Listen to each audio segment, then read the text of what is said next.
This is a scimitar, 40,000 pounds of lethal weapon to get into the air. On land, it would need half a mile of runway at least.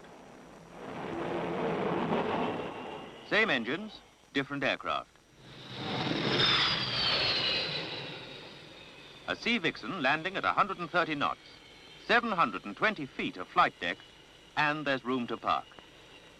With the steam catapult, the aircraft is airborne from standstill in 150 feet. And the arrestor gear brings it back to a standstill again in about 220 feet. Modern aircraft are fast and they're heavy. They couldn't operate at sea without the equipment and ideas developed over the years of fleet air arm operations. Like the angled deck, for instance. Once upon a time, landing was a bit of a hazard. The straight-decked carrier was headed into wind, and before an aircraft landed, barriers were erected in case he missed a wire to protect the aircraft parked forward.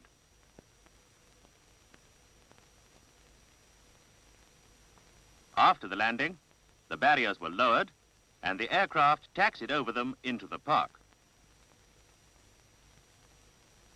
With the angled deck, no barriers are needed.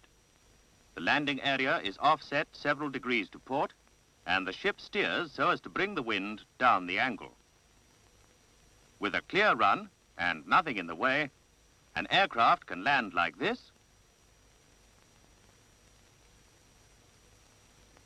or do a bolter like this. No danger to the deck park or the pilot. The right equipment needs the right men to use it. Men who know what to do and when to do it. Every time an aircraft lands on or is launched, the flight deck team hold in their hands a pilot's life and the safety of a very expensive piece of aeroplane. They're a team. They must work like one. A clear drill, laid down, learnt, absorbed into their systems. Launching and recovery rates are high if the drill is smooth. A new flying day. On the compass platform, the captain discusses the day's program with Commander Air, responsible for all air operations. Well, will you be satisfied with that? Yes, sir, I will. If I launch the 10:30 serial at about 10:45, serial 3 will easily get off at 11:30. Would that be all right, sir? That'll be all right by me, yes. I'll go and tell little F, sir. Good. Thanks very much. Bill, I've just been talking to the captain about the program. I'm afraid we'll have to delay the 10:30 serial by half an hour. Yes, sir. But we should only need to delay the following one by 15 minutes. We must catch up as soon as we can. All right, sir. Yes, I'll tell ACR. Thank you. From Flyco, Little F, real title Lieutenant Commander Flying, controls all aircraft movements on the flight deck and near the ship. Working under his direction is the aircraft control room. Here, the spotting of aircraft below and on deck is planned to get the right aircraft to the right place at the right time. On the flight deck, they're handed over to the flight deck officer. In charge of all flight deck machinery is the flight deck engineer officer, who keeps Little F informed of its serviceability. He, too, must be brief. We'll use both catapults for this first serial, then concentrate on the starboard one for the remaining serials today until night flying. How about the end speeds and weights? On time today, none of this 2 minutes notice business. Well, here you are, right on time. If you've nothing better to do than bitch about getting your weight, you can go back down to your hole in the deck. In turn, the FDEO briefs his arrestor gear EO and his catapult EO. Let's see how a steam catapult works. Beneath each catapult track are 2 cylinders, but we'll deal with just one for the moment. Inside is a piston assembly. The main piston is at the after end. And these are guide slippers to keep the piston aligned. The cylinder is connected to a high-pressure steam receiver through a launch valve. When the launch valve is opened, steam pressure drives the piston forward. The other piston is exactly the same, driven from its own receiver. Along the top of each cylinder is a slot, through which the 2 piston assemblies are connected to a shuttle. Around the shuttle goes the bridle, which is then connected to the aircraft. Open the launch valve, away it goes. The question is, why doesn't the steam escape from the slot in the cylinder? Well, here's why. Over the slot goes a cylinder cover, leaving a small opening through which the driving key drives the shuttle. This opening is now the only place where the steam can escape. To seal it, there's a steel strip running the length of the cylinder. Watch the action as the piston moves down the cylinder. The driving key lifts the sealing strip so that it can pass underneath. Following the driving key comes the driving iron, which pushes the strip back, so that when the main piston arrives, the cylinder is completely sealed against the pressure behind it. The main piston fills the main cylinder. A sealing block fills the cylinder cover, and the sealing strip is held in its seating by the pressure of the steam itself. On the forward end of the piston assembly is a ram. At the end of the piston stroke, this ram enters a cylinder filled with water, and the high pressure built up brings it to rest. Like this. To get the shuttle back to the after end, the grab is sent up after it. It latches on automatically and is moved hydraulically by the jigger below the flight deck. While the catapult is being warmed through, all the aircraft in the range are fitted with their holdbacks. The jaws are held together with rings that will fracture at a preset load as the aircraft is launched. The bag is to stop pieces of the rings from flying around when they break. During the warming through, all the catapult machinery is tested before any aircraft come near it. First, the loading chocks.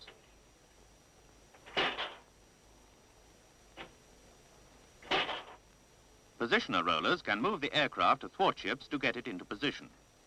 The number of rollers driven varies according to the type of aircraft. The jet blast deflector can't be raised until the locking pin is out.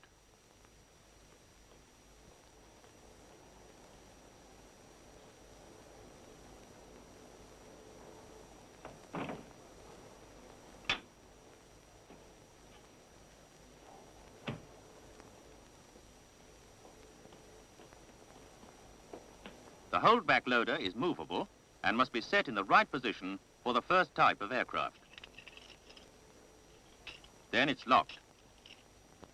The catapult is finally fired from the howdah at the deck edge, where the chocks, rollers, and jet blast deflector are controlled. But most other movements of the shuttle and jigger are controlled from the console below. The operator is ready to bring the shuttle aft for a light shot. Control round to retract, and the grab moves aft, bringing the shuttle with it. The console operator can't see what the grab is doing, so he has an indicator. When the grab is aft, he goes round to stand by. When all interlocks are made, he gives first ready. The howdah operator raises the JBD. The catapult EO gives the signals for the light shot, using the ready lights at the deck edge. The first ready is on the left. The right-hand light shows that the JBD is up and locked. Second ready comes from the howdah and is repeated only in the console. Control round to cocked. Final ready from the console. Repeated in the howdah and at the deck edge. Fire. The JBD is set to fall automatically. The control handle, which was locked by final ready, can now be moved to exhaust. This sets the jigger moving to send the grab forward.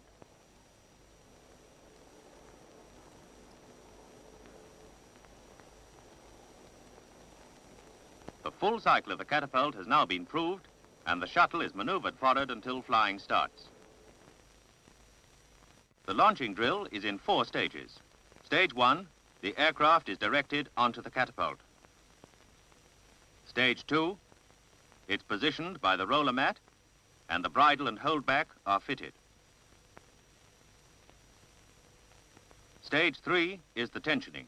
Slack in the bridle and holdback is taken up, and the aircraft is pulled into its takeoff attitude. Here, the pilot gets the cockpit check. Fourth stage, the engines are run up and the catapult fired. Now let's see a complete launch in practice. First aircraft, a scimitar. The howdah operator has started the positional rollers. When the nose wheel has passed over the chocks, he raises them.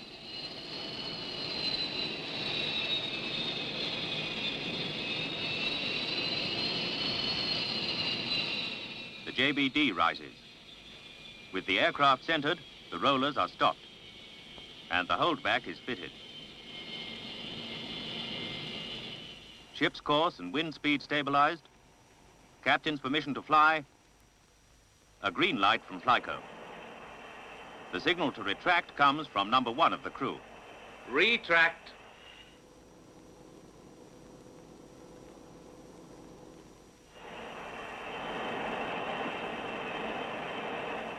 When the console operator sees that the shuttle is aft, he goes to stand by and checks the steam pressure. Interlocks all made. First ready. Down chocks from number 1. Brakes off. Tension.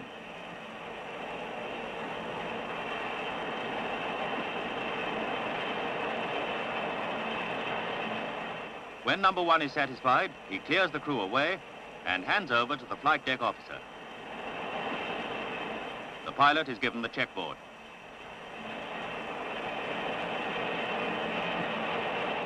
First ready on, JBD up and locked. FLYCO light still green. That's the signal for second ready from the howdah. The console operator gives a final check to his steam pressure, then cocked and final ready. Pilots ready. FLYCO green, check the track. Ready lights on. Fire. The JBD falls. The holdback is recovered. And the control is put to exhaust. This closes the launch valve, opens the exhaust valve, and sends the grab forward. The steam receivers are being charged up for the next launch, and to complete a full cycle, the grab is retracted, ready for the next aircraft. Number 1 is waiting for a first ready before he can give down chocks.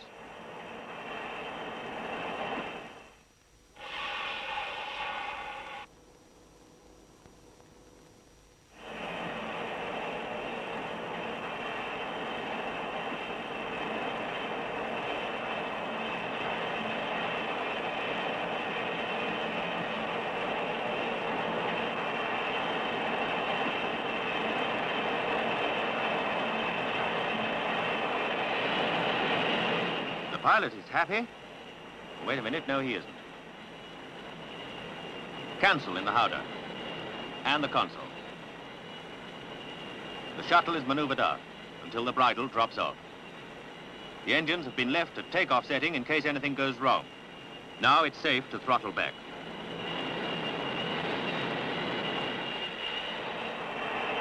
Then the FDO waves in the offloading crew.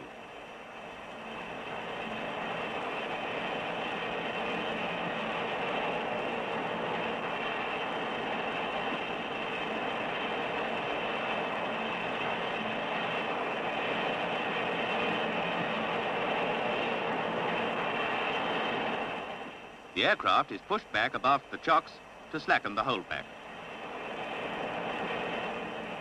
While an air engineer checks with the pilot, the old holdback rings, strained by tensioning, are thrown away and new ones fitted. Meanwhile, the console operator has gone back to stand by and given first ready. Whatever the trouble was, it seems to have been sorted out on the spot. So the scimitar can be reloaded and launched.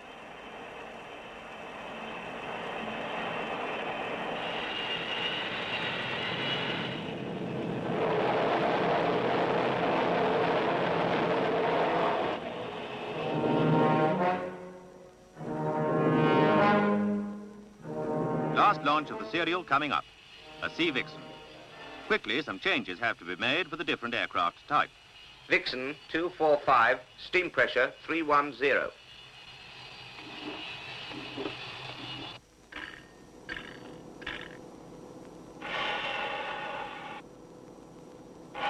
A reduced tensioning pressure,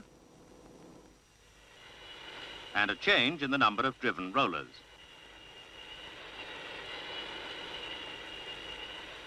A Vixen bridle is brought up ready, and the holdback is repositioned.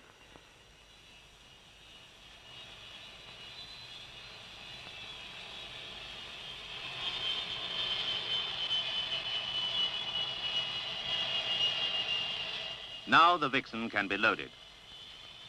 It's the last one off, so... This is the last one of the serial coming up. It'll be a half-cycle shot.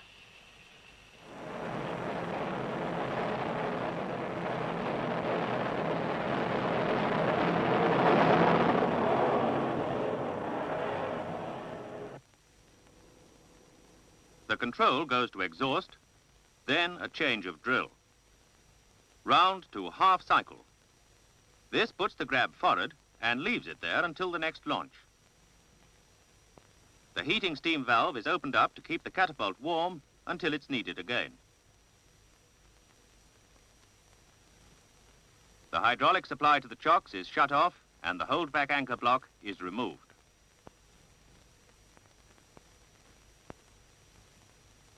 The locking pin is replaced in the JBD, leaving a clear deck for the recovery. While things are relatively quiet, let's take a look at the arrestor gear. Connected to each arrestor wire is a cylinder containing a ram.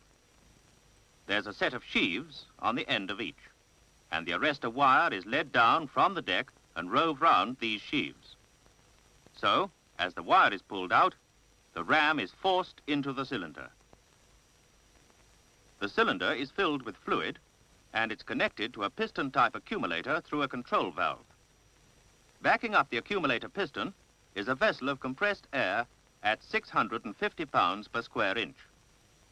When the wire is pulled out, forcing the ram into the cylinder, fluid flows through the control valve and a non-return valve into the accumulator. The non-return valve stops the accumulator pressure, forcing the ram back until the time comes to reset. To reset the wire, there is a fluid pipe bypassing the non-return valve. The reset valve is in this pipe. When it's opened, air pressure forces the fluid back into the main cylinder, pushing the ram out and resetting the wire. The control valve is a key part of the arrestor gear. The aircraft's landing momentum is absorbed as it forces the fluid through this valve. Fluid flows into the valve from the cylinder and out to the accumulator. Between the inlet and the outlet is a barrel cut with tapering grooves and splines. On its way through the valve, fluid has to flow between the splines opposite the inlet. But as the wire is pulled out, the barrel is telemotored across. The narrowing of the grooves increases the resistance to the fluid flow and finally stops the aircraft.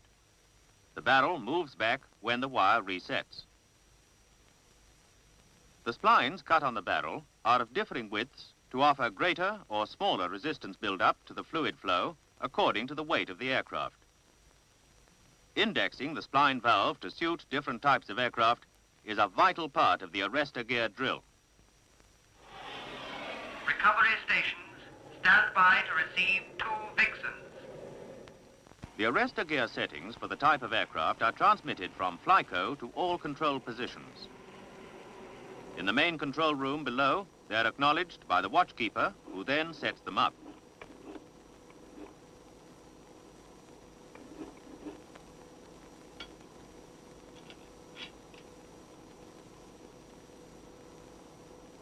The same thing happens in the forward unit control position. The watchkeeper here acknowledges the setting back to the main position, then makes his ready switch. When the main watchkeeper is satisfied with his own and the other unit settings, he makes his gear safe switch. Some further checks. accumulator pressure, air pressure, lift at flight deck level and the keeps in action. All checked. He makes the master ready switch, which brings on the safe to land light in FLYCO. The mirror control officer checks the pilot's approach and can wave him off if necessary. But little F has overriding control and can fire a red very light as a last-minute negative.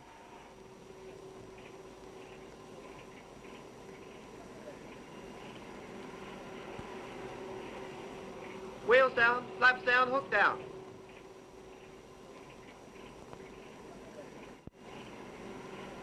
Gear serviceable, sub. As the Vixen picks up the wire, this registers in the main control room.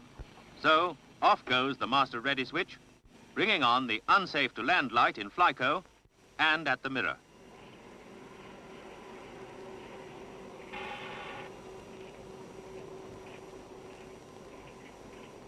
When the wires reset, the indicator returns to normal and the master ready switch can be made again. Ready for the next aircraft. Stand by to receive 3 galleys. Different aircraft type, different settings. Acknowledged at the main control and the forward unit control. And when they're all ready,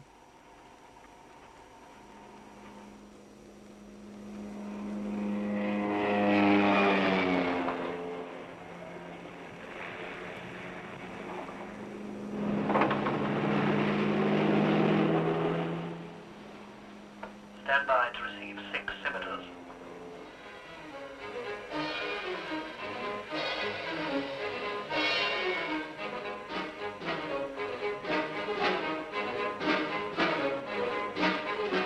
the wire is inspected immediately after each landing. If it shows signs of wear, like this, up goes the red flag.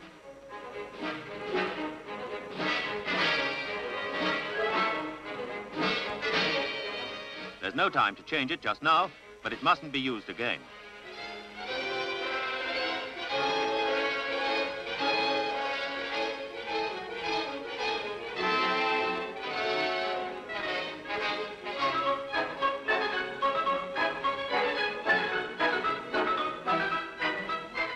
With the faulty wire out of the way and the unit isolated, it's safe to land again.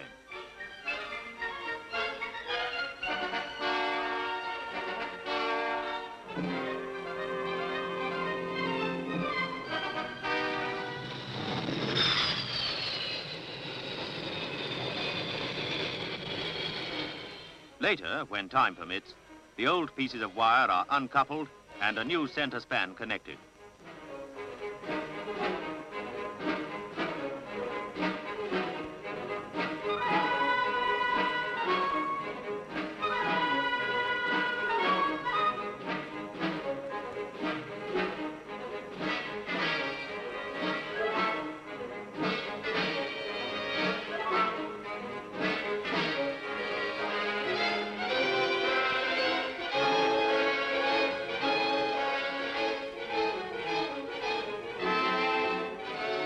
The other end's finished, and when they're both ready, the safe to land switch is made from the deck edge.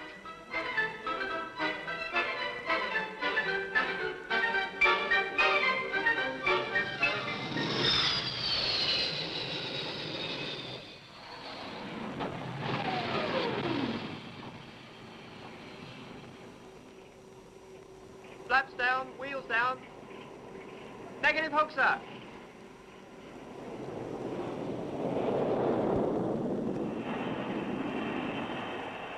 Well, if the hook won't come down, there's only one way to get him in.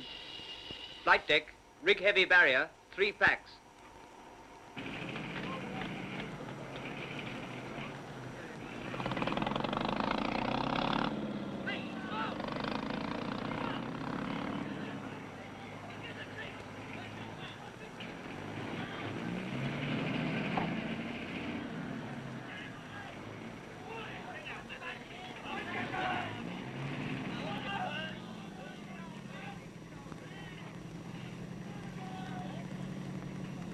From their deck edge locker come the packs.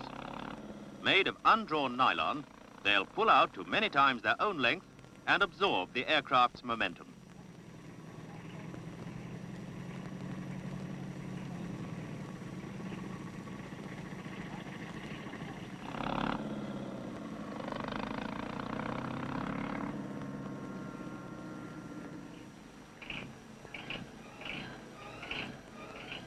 At each end of the barrier net, a group of 3 packs connected side by side.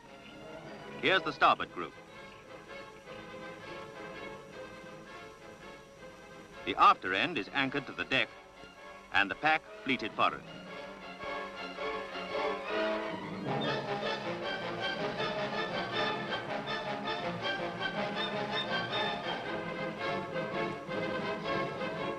With the net squared off, it's coupled to the packs.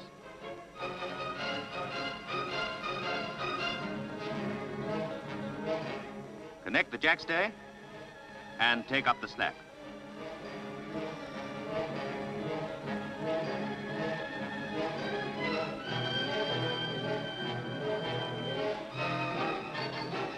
With the bottom rope secured, the barrier's ready for raising.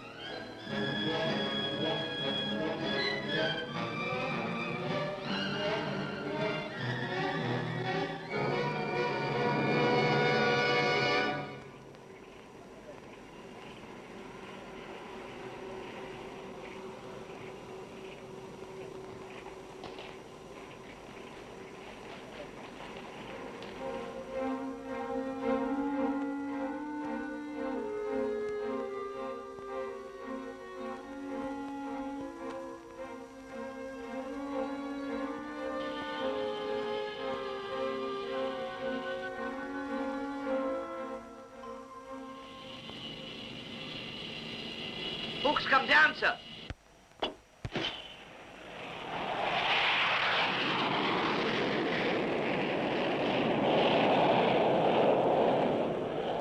Flight deck.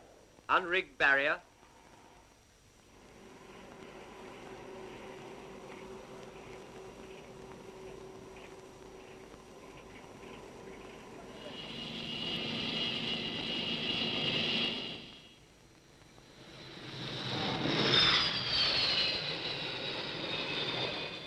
A normal landing after all, but it could have been dangerous.